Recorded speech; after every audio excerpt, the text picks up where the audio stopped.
I'm Shane Hofer, CEO of Rocky Mountain Forest Products, and this is Blue Collar Blueprint Talking Shop,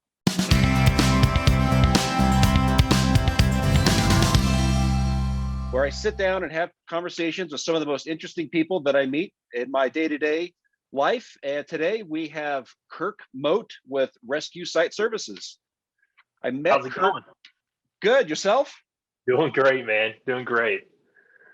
I met Kirk down at 10X Growth Con, and we invited him on for one reason mainly. Well, two reasons, I guess. Um, I met a lot of people down there, but as I mentioned to you previously, you and Beth really stood out to me as very down to earth and authentic people, and you were on a very clear mission.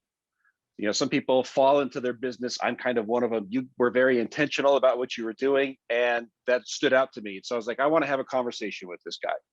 So thank you for taking the time to be on our podcast. Absolutely. An honor, by the way, to be on your podcast and talk to your crew. So thank you for having me. Absolutely. So give me the nickel tour of your life. Give me a brief rundown. How did you end up where you're at today? What's your story? Yeah. So I was homeschooled. From my parents both graduated from Georgia Tech. My dad actually played football at Georgia Tech, and so they both had engineering degrees. Very smart people. My mom was all the academic side, so she homeschooled us, and then my dad was all the sports and physical fitness and get your energy out, right? And fast forward, I when I graduated from high school, I took a gap year between high school and college, and I lived in El Salvador for a whole year. And what I did down there was um, I went down with a program called Global Year, and what we did is we worked with an orphanage, we worked with a school. It was a church and school in one. We worked with a gang ministry and a homeless ministry. So it was this absolutely incredible impact on my life as far as getting outside of your comfort zone, getting outside of the U.S. For those who have never done that and actually see how the rest of the world lives in some cases, and this be able to be a part of something bigger. I then moved on to college. I went to Georgia State University in Atlanta, Georgia. Got my managerial science degree. It's basically a sexy way to say a business degree. And at that point, about 6 years ago, I had the opportunity to listen to a Holocaust survivor give her testimony. And during that testimony, an elderly gentleman stood up, shuffled his way over to the door, and collapsed and died of a heart attack. No one knew what to do. I had previously been trained in CPR, so I went to work, barking out orders like, hey, you call 911 and you go get the defibrillator. By the time I got the man's shirt off, and I tell you what, I went Hulk on the guy, right? The off-duty nurse joined the rescue with that requested defibrillator. She put a pad on, I put a pad on. Long story short, after multiple breaths, compressions, and shocks, the guy lived, which is, best case scenario. Wow. Yeah. So I went home that night. I was like, okay, there's, I did some research, right? I said, okay, found out that this is not an isolated incident. In fact, heart disease is the number one cause of death in the world. And oh, by the way, 80% of out of hospital cardiac arrests happen at home. Someone you know, someone you love. And that's my origin story. I became an instructor. I decided to teach anyone, everyone who would listen. I didn't even care if they paid me. I was like, listen, you need to know how to save the life of your loved ones. And then the company grew from there. Wow. So that's a pretty impactful story. Like, so how old were you when that happened? See, I'm 29. This was 6 years ago, actually this month. So it would have been, I was 23. Yeah. How did that affect you that day? Like, what did you feel like in the moment, and what was it like after? So you you're going to respond how you train. If you've never been trained, then you're not going to respond correctly or in a timely manner. And so I had previously been trained, which is great. And so, yes, there was a moment of hesitation because I'm like, is this actually happening? But as soon as I realized what was going on, my training kicked into gear, and I just did exactly what I was taught. And I took charge of the scene, make sure the scene was safe. Started giving out orders like call 911, get the defibrillator, and then the most important thing in rescue is compressions. So you know, pounding on that chest because I, as a rescuer, and the blood pressure of the victim, because when you're unconscious, your muscles relax. So your blood pressure is at zero, and it's my job to get oxygenated blood to the brain and vital organs. Is that one of those types of moments where time just goes to a crawl and everything's going in slow motion? It's funny you say that. I think it actually happened fast. It is so fast. It takes 4 minutes for your brain to have irreversible brain damage. Every minute without high quality CPR and a defibrillator, your chance of survival drops 7 to 10%. So do the math. After 7 to 10 minutes, your chance of survival is in between 70 and 100% likely that you're not going to be revived. So to answer your question, it wasn't necessarily in slow motion. Like that first second felt kind of slow. Like, is this actually happening? It is, and then boom, I just kicked in the gear, and I was like, okay, let's roll. Wow. So you bring the guy back, probably paramedics come, take him to the hospital. What was that like for you afterwards? What were you feeling? Yeah, an adrenaline rush for one, and like I said, I went home that night, started doing the research because I was just like, okay, what did I do? How did I do it? Just kind of analyzing myself. How could I do it better? What could I have done differently? And that's when I found out, hey, 475,000 Americans die from sudden cardiac or heart disease every single year in the United States. And then in the worldwide, like the number 17.9 million lives every single year. 17.9 million people die every year from heart disease. Wow, I mean, that's just a staggering number. that's a huge number. Yeah, Yeah, I've heard that it was the leading cause of death, but then when you hear the number behind it, that's a big number. it's a really big number. And so that's what set you on this mission. That was the main catalyst. 100%. And so what happened next was, I just started teaching family and friends. And like I said, I didn't even care they paid me. But then, one thing led to the next. We started getting some bigger clients, had to start charging fair market rates, and then turn the thing into a business. The number one question I was being asked is, "Hey, Kirk, you just taught me how to use this thing called a defibrillator. Where can we get one?" And my response was, "I don't know. Google it. I have no idea. I just know how to train you how to save a life." I was being asked that question so many times, I realized I was doing my clients a disservice. So I became a distributor, and I started being able to answer that question with, "I got you covered. Let me show you what we have." And the defibrillator industry is very much like the car industry in the sense that there's multiple makes and models. And so we sell every FDA approved defibrillator on the market. And at that point, I was like, pat myself on the back. I was like, all right, cool. We officially met the need. And then I did some more research. I was like, oh my gosh, there's literally 500,000 other CPR instructors out there that are answering that same question with, I don't know, Google it. So we took it a step further. We created the world's first affiliate blind drop ship medical device program in the world. And so we launched that December of last year, and we literally, let's say you're a CPR instructor and you do one thing really well, and that's CPR training. At that point, when you get asked that question, hey, where can I get a defibrillator? You sign up as an affiliate, they go to your affiliate store, and when they check out, you get hit with a commission, and we take care of everything for you, from warehousing to manufacturer negotiations to shipping to returns to like the whole shebang. And then you just get hit with a commission as the CPR instructor. Now, had this been done before in this industry, or did you pioneer this? So it's funny, like I want to say I pioneered it, but literally the second I put it out, within 30 days, another company did the exact same thing. So I know it was obviously in the works because this thing took us months to build. So I would love to say, okay, I pioneered it. I think I was just the first to actually launch it, technically. So that's the kind of exciting part about it. So has Beth been alongside you for this whole ride? Was she there the day that guy collapsed? So so that was the senior year. Actually, this was before I met Beth. So this was I'm the oldest of four, and the younger two are boy girl twins. So I want to say this was 2000, was this 6 years ago? So if I can do my math, was it 2000, what, 2005?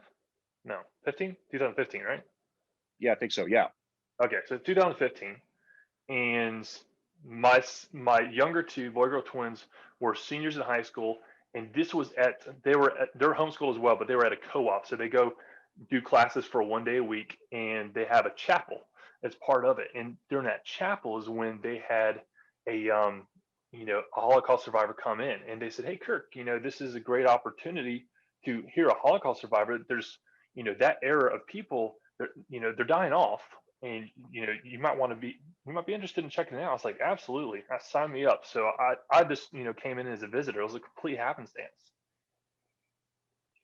So is it safe to say, I'm putting words in your mouth here, so definitely correct me if I'm wrong. It almost seems like you feel like this is your mission, like this is what you're supposed to be doing. 100%. My vision is to create a world where no one dies from sudden cardiac arrest. Like, like that is the vision, right? And so the mission is, I have it written on board right here, to create safety programs that empower every person and organization on the planet with the proper knowledge and resources to become a hero. That's our mission. This is actually highlighting exactly why I wanted you on here. It's because even though I focus on talking to the blue collar world, I think that most small business owners, especially in the blue collar world, from what I see, they lack that laser like focus that you have. How important is it for you to have that clarity of what your mission and purpose is every day when you get up and as you make decisions to run your business? You- Like 100%. I mean, where's my notebook here? Okay. So I have a journal right here, and it's called the 10X Plan. You got one too? I love it. I love it. Okay. Here it is. Boom. Every day, first thing when I wake up and before I go to sleep, I write down my goals. I write down, you know, as if I have already achieved them, by the way. And so it is so important because it starts here. What you think is what you say is what you do becomes your legacy. You've heard that before. I think Brandon Dawson talked, he's the one who told me that phrasing, right? But like, if you look at, people like Sharon Lecter, who's written some incredible books, it all starts with believing before you achieve it. So being really crystal clear on your vision, your mission, your value proposition, it is so important because you're like so our core values, one of them is, you know, alignment. And all the decisions I make is going to be through that filter of, hey, does this, work with our vision? Does this work with our mission? Does this work with our value proposition? If the answer is no, then I push it aside and I don't waste my time with it. So to answer your question, yes, 100%, you have to be super focused in order to be successful in anything that you do. Yeah, I agree 1,000%. I've been working on my mind for years. And so I've always been cultivating where I started, but I was not always laser focused on the goal aspect of things. I would set my goals, but not daily. But what a change it made for me when I did start doing that. It made me filter everything I'm doing throughout the day as to, is this helping me achieve this? Am I getting closer to something that's on that page? Or is this going to be a distraction? And that Right. tells me where I need to be putting my priority. Um, so that's really interesting that you and I think that that's a big key to success. And 100%. um, yeah, for sure. So, what do you think's more important, mindset or the degree that you got from, was it Georgia State? Or Let me tell you something. So I was on the path to become a Marine Corps officer. That was my purpose, my mission in life. I wasn't even looking for a girlfriend. I was like, I'm going to be a United States Marine Corps officer. That was my whole sole focus, and everyone knew this like from birth. Like that was just like my thing. My great granddad on my mom's side was a Marine. Saw the flag go up at Iwo Jima, so I was like, this is in my blood. This is what I'm going to do. Um, I broke my back playing football in high school. And I thought that was going to be, a deal breaker. It wasn't.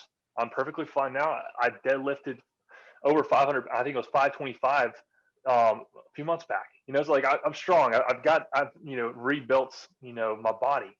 Um, but I also busted my eardrum in a diving accident at Lake Lanier, and that required a surgery. and that particular surgery was flagged by DOD as a do not hire type thing.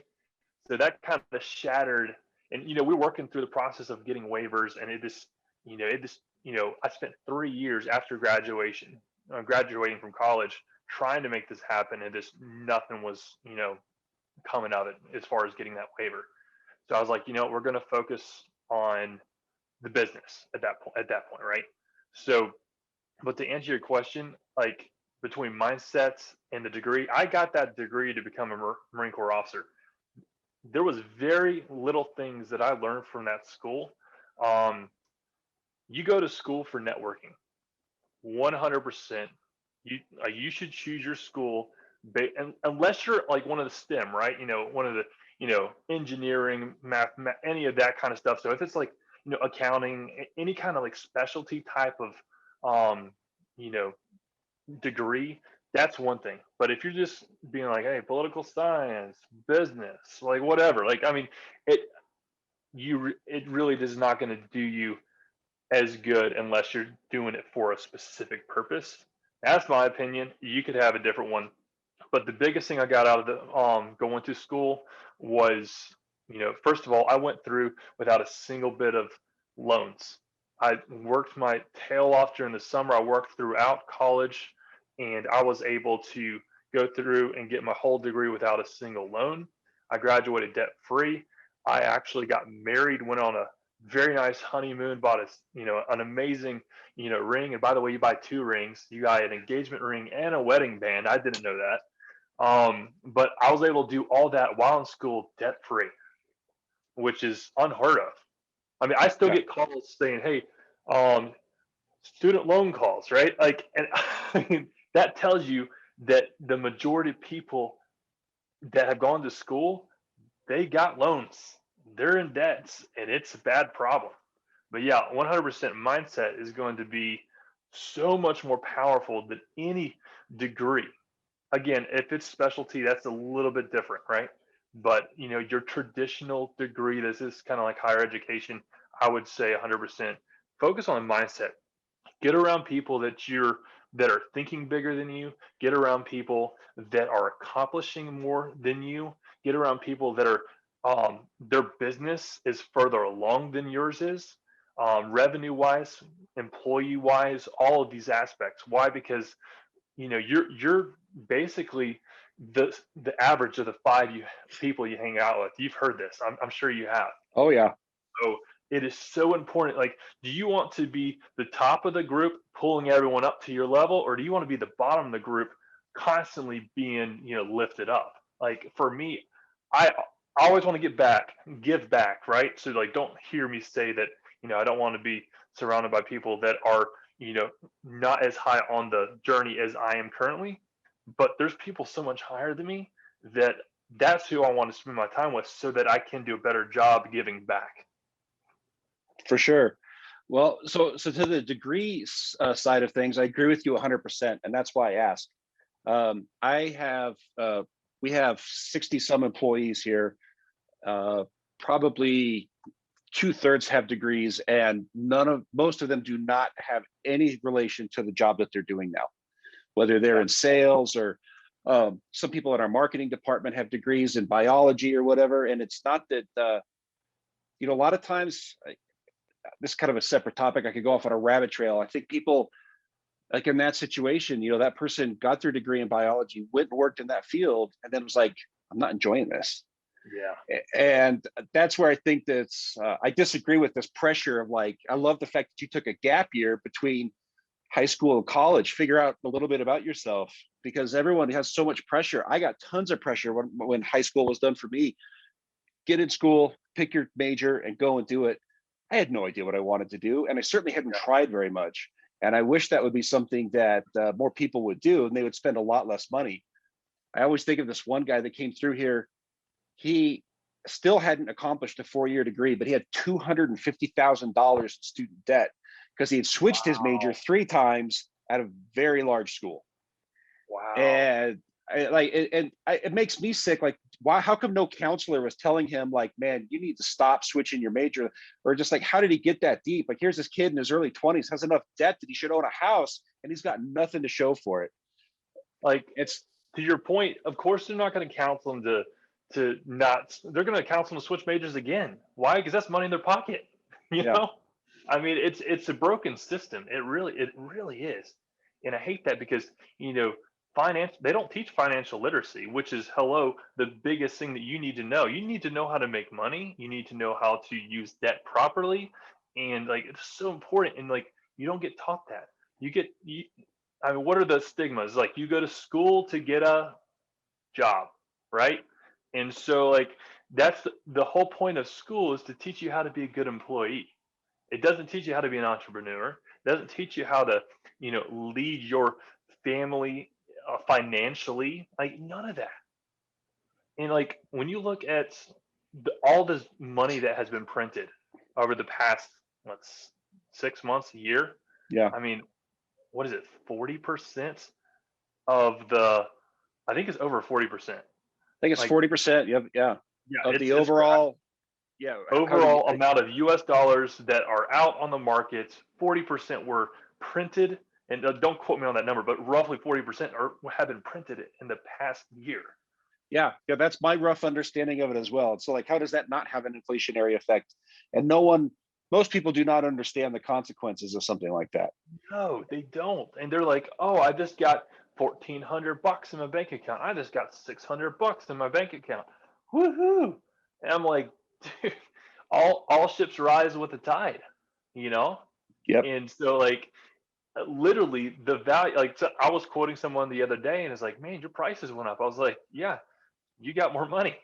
I mean, Yeah. like it's called inflation. Yeah, yeah. It's one thing that was a takeaway though for me from GrowthCon is this topic did come up with Kevin O'Leary and a few others. I thought it was really interesting. You knew where they stood you knew what their stance was on whether this money should be printed or not, but they were not up there lamenting the fact that it had been done. They weren't complaining. They were just like, so this is how we're going to adjust our strategy accordingly. This is how Well, we're going to adapt and overcome. people like Kevin, people like, most of the people that were on that stage, they make decisions fast. They make decisions like they're constantly pivoting, and so like having something like that happen is like, do I agree with it? No, but it's happened, so deal with it. And so that's what their mindset is. They're just like, okay, this it happened. How are we going to work with it? Yeah, it just highlights again mindset. We could either be negative and dwell, or we could say I can't change that. All I can do is change my response to that. So how do I need to adjust my business accordingly? Dude, And and so, to your point of mindset, oh my gosh, like everyone knows that one person that is like so negative all the time and always has something terrible happening, and it's like always something, right? There's the reverse is true. You always know that one person that everything they touch turns to gold. And like it's amazing. It truly is amazing because like it happens. Like I mean, you surround yourself with successful people, you put yourself in an environment to be lucky. And it's funny because we were having this conversation about luck is like, okay, is luck real? Is like what is luck? And I mean, that's another conversation for another day, but essentially I can put myself in a position to be able to take advantage of an opportunity. But if I wasn't in that position, if I wasn't, we talked about GrowthCon, I got a diamond ticket for myself and my wife. That was 10 grand each, 20 grand total investment. I believe that I was going to get something that was more than 20 grand out of that experience. And I did, which is awesome. And so that is simply putting myself in environments of people who think big and allowed me to be lucky, for lack of better words. But I just simply put myself in environments where I could, take advantage of an opportunity. yeah, absolutely. I agree 100%. It was one of those situations. I was like, when I first had the idea come to me, it was our marketing director here. We were buying Cardone training, Cardone University for our sales guys, and they were throwing in tickets to like a sales boot camp and some other stuff. And he's like, see if they'll throw in GrowthCon tickets. And of course they wouldn't because the tickets were too limited. But when I was when I was looking at whether we should go or not, it was one of those things. I don't know. I just knew instantaneously. I can't quantify this. I can't justify this up front. I won't be able to show my controller what return we're going to get off of these tickets. But I just knew inherently, like I'm going to be surrounded by like-minded people, people that are probably more successful than me, like you said, that have gone places I haven't gone yet. And I knew that it would pay for itself, and it has in ways that I would have a hard time doing the math on it to show you. But things are still birthing, and just even conversations like this, Yeah. they have an incalculable value. And where does it go? I don't know, but it's refreshing to meet like-minded people. Like I get in my own little world here, and on a regular basis, I am not surrounded by people that had the general vibe and philosophy of the 2,000 people that were in that room. So many people that were 100%. go-getters that just believed in themselves and were, successful. Just that in itself was inspiring. Oh, dude, I cannot tell you how jacked up I am whenever I do anything with the 10X community. Simply put, because I'm surrounding myself with like-minded people. The second I go out there, like if I go to, a dinner, or if I go to the mall, or if I go anywhere, it's like I'm all of a sudden it's like I'm surrounded by people who don't get it.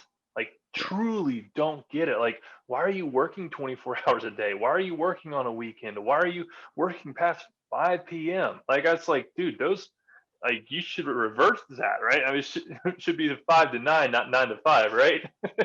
I mean, like it is truly amazing to be around like-minded people because it gets me inspired. Because I guarantee you, there's someone in that room that's working harder than I am, Yeah. and you are, right? There's always that one person that's gonna be working harder, working less, and you're gonna be in between at some point. But when you're surrounded by a bunch of people that are working hard, man, it's exciting.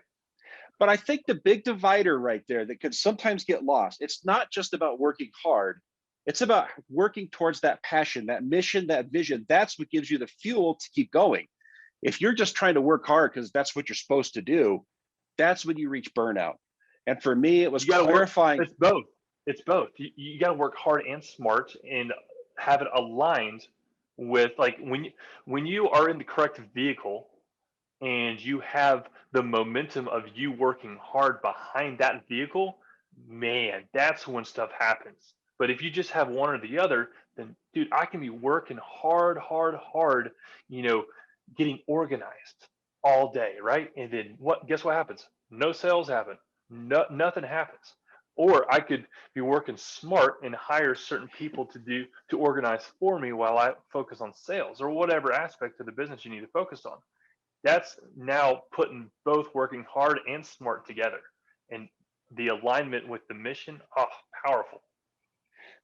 So let me ask you this: your mission story, and it's so in your face. It's so obvious. It was an impactful moment. If you talk to somebody that was like, man, I want what you have, how do I find my mission, my purpose? What advice would you give to somebody that was trying to find their own mission and purpose? Dude, such a great question.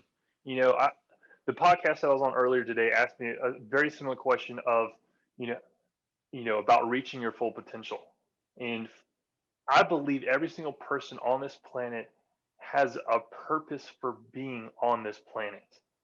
And it's up to them to figure out what that specific purpose is. I can help and guide and encourage you, but motivation, the word motivation, moto, literally means within. So motivation comes within me. I can't motivate you to do anything. You are the only person that can motivate yourself. You can be inspired. You can, that's possible, but to be motivated, that comes from within. And that is a connection that you're going to have with the creator and figuring out your specific purpose in life. And like, you can spend your whole life, you know, doing your purpose, or you can be fulfilling someone else's purpose.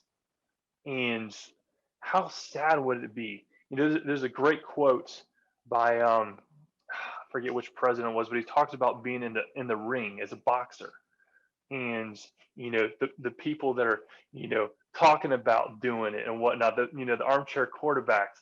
But the person in the ring, he's the guy who got his face marked. He's the guy who had blood, sweat, and tears. He's the guy who actually went out and did it. So you might not know your purpose 100%, but you might have a glimpse of what that might be. And so start in that general direction. And you're going to be able to figure it out if you're in alignment with the creator. And so like that has everything to do with spiritual side of things. Okay, and I'm 100% in agreement with that.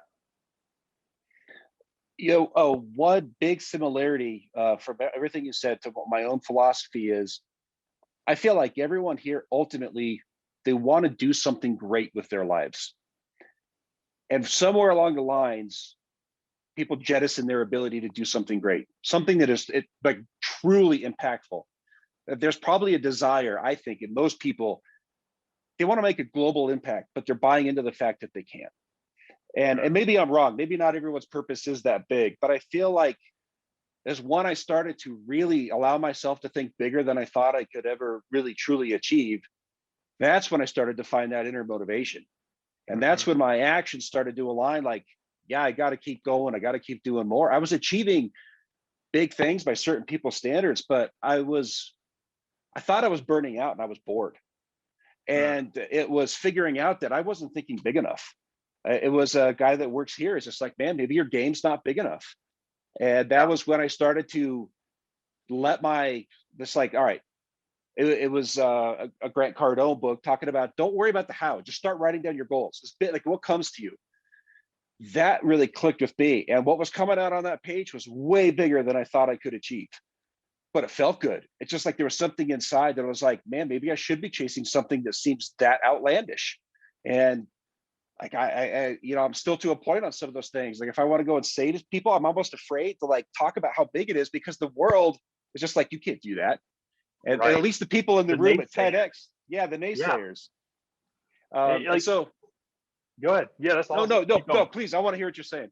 Okay, so like, complacency is the enemy of success, is the enemy of achievement, is the enemy of so much, right? Like when you become comfortable with where you are, and I know so many people like this. Okay, so I'll take a friend of mine who's in real estate, and he's a one-man show, and he's making millions of dollars, and he's comfortable. He's like, this is great. I got my house, I got my dog, I got my vacation home. Great. I was like, you want to build a team? You want to go national? You want to like blow this up? He goes, nah. And I'm like, whoa. I was like, I truly didn't understand his thinking there. I was like, dude, why would you think so small? Here's the thing. People are inherently selfish. They are. Okay. But the second that you create a mission and a vision that is so big that you yourself cannot fulfill it, you have to bring in a group of people to help you fulfill it. That's when you know that you have a vision and mission worth getting behind and a purpose in life because it's bigger than yourself. Yeah. That's actually one of the keys to, I feel like we've had a lot of massive success here over the past few years. And I've seen that people love being part of something way bigger than them. They love being able to contribute in a tangible way where they could say, hey, see this big area of success? That was my idea. I remember the day I threw that out there. And that gets buy-in and morale goes up. And this isn't my company or anything like that. This is everybody's company. Everyone. Exactly. Yeah. I love it. I love that because when you give people the ability to make decisions, when you give people the freedom to make mistakes and to pursue programs and projects, man, they own it. They take responsibility and they are proud of it when they take it to fruition. Yeah, so it was my dad that started this company 47 years ago, and he taught me something that ended up being completely wrong. He said, no one will ever care about this place as much as you do. And I think that was a function of the way he led, because he was very tight with everything. When I gave people their areas of control, like, this is your area, you do whatever you want with it, freedom to make mistakes, try new things, they care so much more about their area than I ever could. There's not enough hours in the day for me to think out all the details that they're thinking out. And I just expressed that appreciation in a meeting the other day. I'm like, man, like I couldn't care about, like, I could, there's no way I could muster up this much passion for this project is what is around this table right now. And so I think that's really, really important to help people contribute. So let's take this back. It's making questions arise about your company. How big is your company? Where are you taking it? What are the next things? Like, how are you going to fulfill your mission? What's the next step? Yes, so this is super exciting. So we created the affiliate program. We officially have 78. I'm looking at my board over here. I write it down, you know, to update every day. So we have 78 affiliates on the platform currently.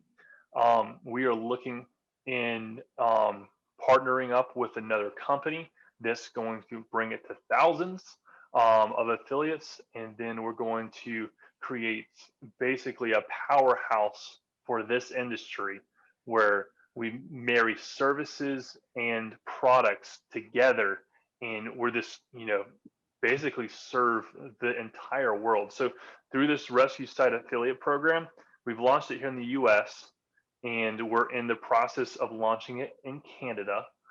So there's a lot of you know, stuff that goes involved in, you know, creating a subsidiary in another country. And then once we are successful with the launch in Canada, we're going over to Europe, we're going over to Australia, and this is going to be a worldwide impact. And then secondly is we're in the process of also creating our very own nonprofit, and so it's called Pass the Pulse. So like your pulse, right? Pass the Pulse, and we're going to be donating defibrillators to families and community groups across the world. And so my ultimate goal is to get a defibrillator in every home.